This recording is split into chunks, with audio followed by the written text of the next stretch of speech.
What's up, and welcome to Shade Tree Mechanic. So this morning when my wife and I were on our way to church, we heard a terrible shrieking sound coming from my wheels.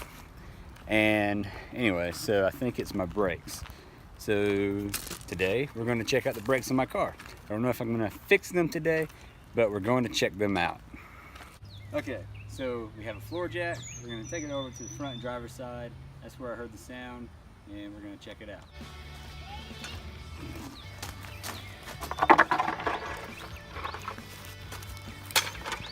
Then what you want to do is get your jack right under. Let me show you. You're going to get your jack right under that swing arm, and that's a perfect point to lift up on it.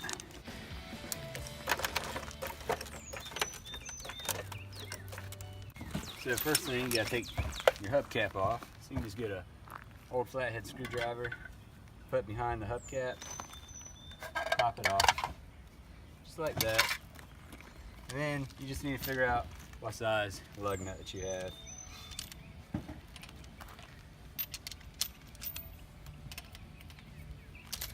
Here's mine. It's about a 19 millimeter. I'm gonna break them all free. Give it a little stomp.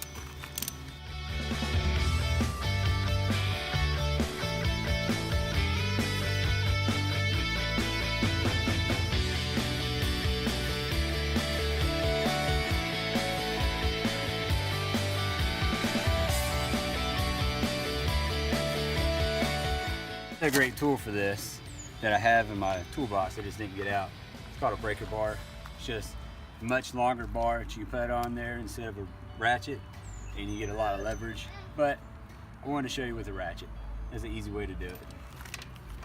Once you got them all break free, they should be loose enough to do by hand pretty much. Once you get them that loose, you can go ahead and jack the tire up off the ground.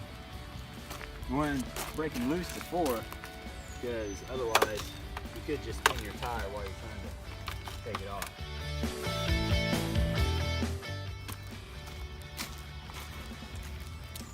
How you doing, Maddie? Good?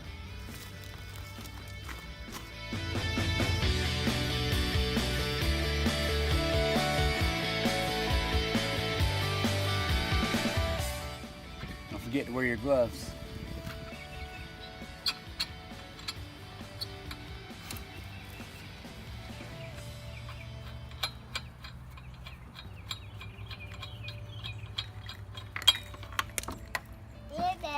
Once you got them all taken off, just take your lug nuts, set them aside, grab your rim, pull the tire off. You can just set the tire out of your way. Good. Don't fall out.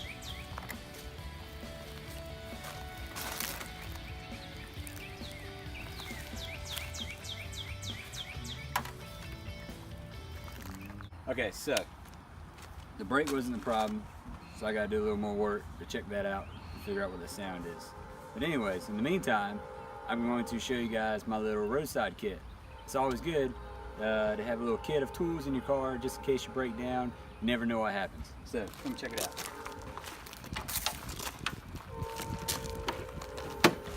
You definitely want to have everything you need in case your car breaks down the side of the road. You just gotta do something quick to get yourself back going, because I definitely break down a lot. And so, here's my toolbox. So I've just got a ratchet in here, just some old basic hand tools, screwdrivers, stuff. I've got an extra ball hitch in case I need that. But inside, I've got the socket set for my ratchet. This is a 1/2 inch drive socket set for my ratchet here. This can take care of any bolts or nuts that you have on your car, and it can also help you remove your tires. So anyhow, I've got some ratchet straps in here. Those are always good. You never know when you need to tie down something. A couple of bungee straps, but most importantly, is every car needs to have a set of jumper cables, because I mean, how many times have you accidentally left the light on and you killed your battery? Well, you needed somebody to jump you off, but they didn't have cables and you needed some. So always keep jumper cables, but also you can have that chance to help somebody else so their battery's dead.